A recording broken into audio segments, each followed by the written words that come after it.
नमस्कार मित्रों, संत महात्म्य चैनल पर पुनः आपका स्वागत है।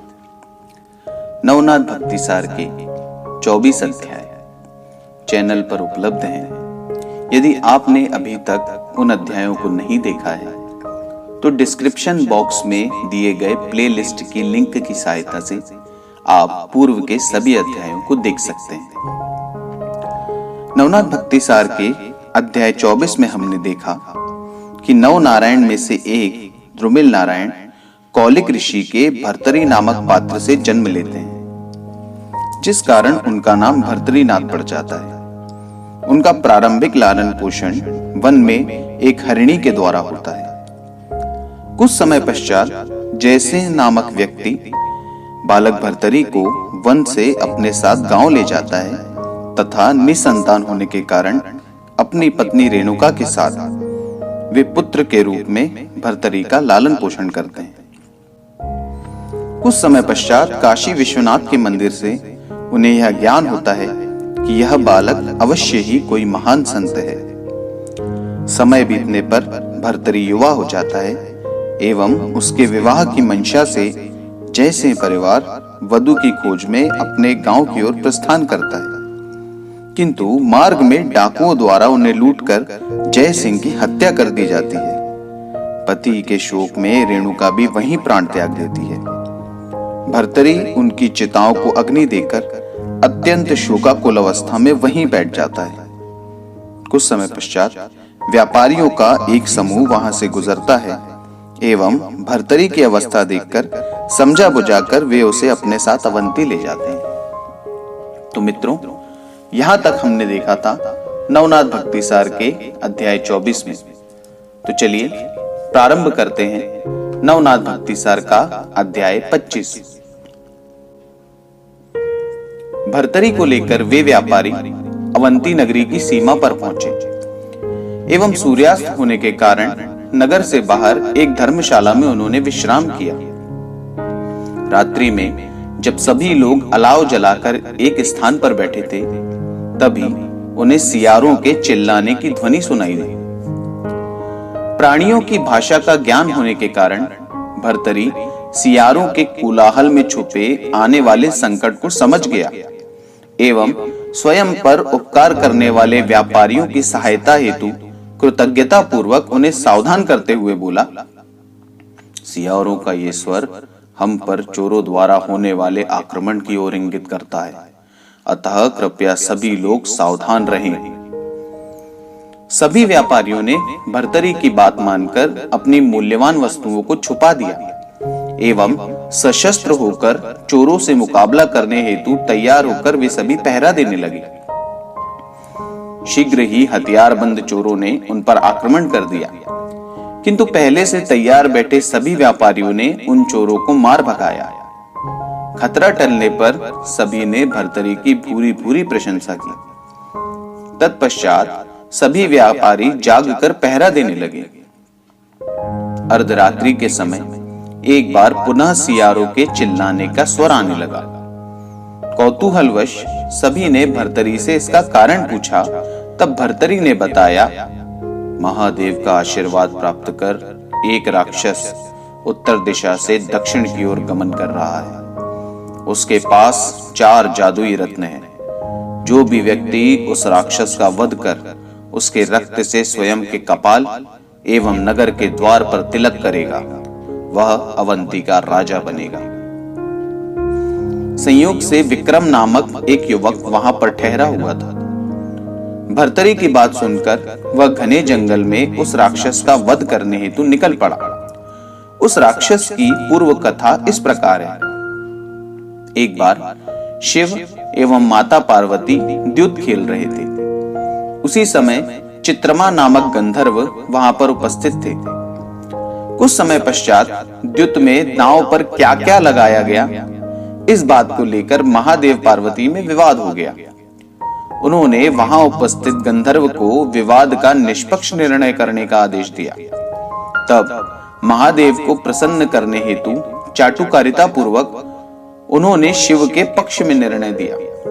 उस भेदभाव पूर्ण निर्णय से माता पार्वती क्रोधित हो गई एवं चित्रमा को श्राप देते हुए उन्होंने कहा, अपने असत्य निर्णय के कारण मैं तुम्हें श्राप देती हूँ कि तुम पृथ्वी लोक पर जाकर राक्षस की योनि धारण करो एवं राक्षस बनकर पृथ्वी लोक पर ही विचरण करो। श्राप सुनकर चित्रमा भयभीत हो गया एवं विलाप करने लगा। तब उसे सांत्वना देते हुए महादेव बोले, हे गंधर्व, विलाप न करो। पार्वती के श्राप स्वरूप तुम पृथ्वी लोक पर राक्षस बनकर जाओ। वहां सुरोचन गंधर्व पहले से ही इंद्र के श्राप के परिणाम स्वरूप गंधर्व स्वरूप में है। उसके पुत्र के हाथों तुम्हारा वध होगा, जिस कारण तुम्हें श्राप से मुक्ति मिलेगी। सुरोचन पुत्र विक्रम को तुम्हारे वध हेतु भर्तरीनाथ स्वयं प्रेरित करेंगे। महादेव के वचन सुनकर चित्रमा गंधर्व को संतोष हुआ। तत्पश्चात माता पार्वती के श्रापानुसार वह राक्षस बनकर पृथ्वी लोक पर विचरण करने लगा। अब सुरोचन गंधर्व की कथा इस प्रकार है। एक बार इंद्र के दरबार में अप्सराओं का नृत्य चल रहा था। मेनका अप्सरा को देखकर सुरोचन गंधर्व कामातुर हो गए। वे इंद्र के समक्ष ही अपने आसन से उठकर मेनका को आलिंगन करने लगे। उनके इस अशोभनीय व्यवहार को देखकर देवराज ने क्रोधित होकर सुरोचन को श्राप देते हुए कहा, हे दुष्ट, तुम्हारे इस अशोभनीय व्यवहार हेतु मैं तुम्हें श्राप देता हूं कि तुम गधे की देह प्राप्त कर पृथ्वी लोक पर विचरण करो। श्राप सुनकर सुरोचन पश्चाताप करते हुए इंद्र के समक्ष उच्च श्राप हेतु याचना करने लगा। तब देवराज ने कहा, 12 वर्ष पश्चात मिथिला नगरी के राजा सत्यवर्मा की पुत्री से तुम्हारा विवाह होगा। तुम्हें विक्रम नामक एक पुत्र की प्राप्ति होगी। अपने पुत्र के मुख दर्शन से तुम्हारा श्राप समाप्त हो जाएगा एवं तुम पुनः स्वर्ग लोक आ जाओगे। तत्पश्चात सुरोचन गंधर्व गधे का रूप धारण कर मिथिला के निकट एक वन में विचरण करने लगा। उस वन के निकट कामठ नामक एक कुम्हार रहता था। एक बार उसके समस्त गधे चारण हेतु वन में गए। तब लौटते समय सुरोचन भी उन गधों के साथ सम्मिलित होकर कामठ के घर पहुंच गया। कुछ दिनों के पश्चात खराब आर्थिक स्थिति के कारण कामठ ने सुरोचन रूपी गधे को छोड़कर शेष सभी गधों को बेच दिया। एक रात्रि में उस गधे ने कामठ को आवाज लगाई, हे कुमार, तुम मेरा विवाह राजा सत्यवर्मा की सुंदर पुत्री से करवा दो। यह ध्वनि सुनकर कामठ बाहर आया, किंतु बाहर उसे कोई भी दिखाई नहीं दिया। यह सिलसिला कई दिनों तक चला। अंततः यह जानकर कि प्रत्यक्ष कामठ से वार्तालाप किए बिना उसे समझ नहीं आएगा, एक रात्रि गधे रूपी सुरोचन ने कामठ को आवाज लगाकर अपने पास बुलाया एवं सर्व वृत्तांत बताकर उससे राजा की कन्या का विवाह करवाने की विनती की। अपने गधे की ऐसी विचित्र मांग को सुनकर कामठ भयभीत हो गया। यदि राजा ने उसकी इस चेष्टा हेतु उसे मृत्यु दंड दे दिया तो उसका क्या होगा? यह सोचकर उसने अपने परिवार के साथ राज्य का त्याग करने का निर्णय लिया। अगले दिन अपना सारा सामान गधे पर लादकर कामठ अपने परिवार के साथ राज्य त्याग कर प्रस्थान करने लगा। नगर के मुख्य द्वार पर कामठ को अपने परिवार के साथ पलायन करते देख प्रहरियों ने जाने का कारण पूछा। तब सत्य बताकर फंसने से बचने हेतु कामठ एवं उसकी पत्नी ने मौन रहना ही श्रेयस्कर समझा।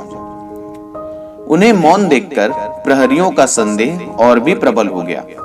उन्होंने कामठ को राजा सत्यवर्मा के समक्ष प्रस्तुत किया। राजा ने उन्हें अभय देकर संपूर्ण सत्य बताने हेतु कहा। इस पर कामठ ने राजा को सर्व वृत्तांत बताया। कामठ की बात सुनकर राजा को भी आश्चर्य हुआ कि एक गधा कैसे बोल सकता है। एक गधा यदि मनुष्यों की भाषा बोलता है, इसका अर्थ अवश्य ही वह कोई श्रापित दिव्य पुरुष है। किंतु कुछ भी निर्णय करने से पहले एक बार उसकी परीक्षा लेना अनिवार्य है। अतः गंधर्व की परीक्षा लेने की मंशा से राजा ने कामठ से कहा, मैं अपनी पुत्री का विवाह उस गधे से करने हेतु तैयार हूं, किंतु उसके पहले उस गधे को संपूर्ण मिथिला नगरी को तांबे की बनाकर दिखाना होगा। यह बात कामट ने सुरोचन को बताई। तब सुरोचन ने विश्वकर्मा से प्रार्थना की एवं विश्वकर्मा ने संपूर्ण नगर को एक रात में ही तांबे का बना दिया।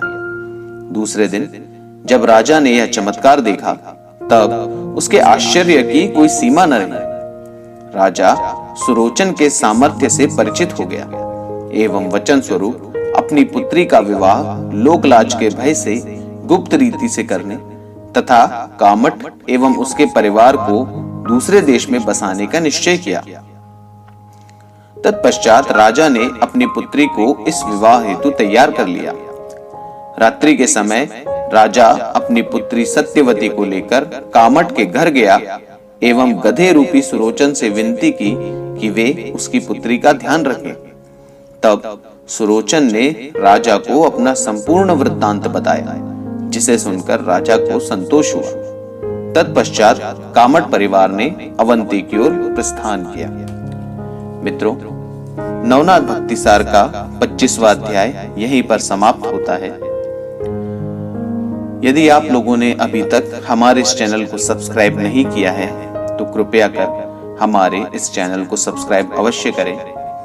आपके द्वारा किया गया छोटा सा सहयोग हमें और भी अधिक इस प्रकार के वीडियोस बनाने हेतु प्रेरित करता है एवं शीघ्र ही हम अक्कलकोट के महान संत श्री स्वामी समर्थ के जीवन चरित्र से जुड़ी हुई कुछ कथाओं को भी अपने चैनल के माध्यम से प्रस्तुत करने जा रहे हैं।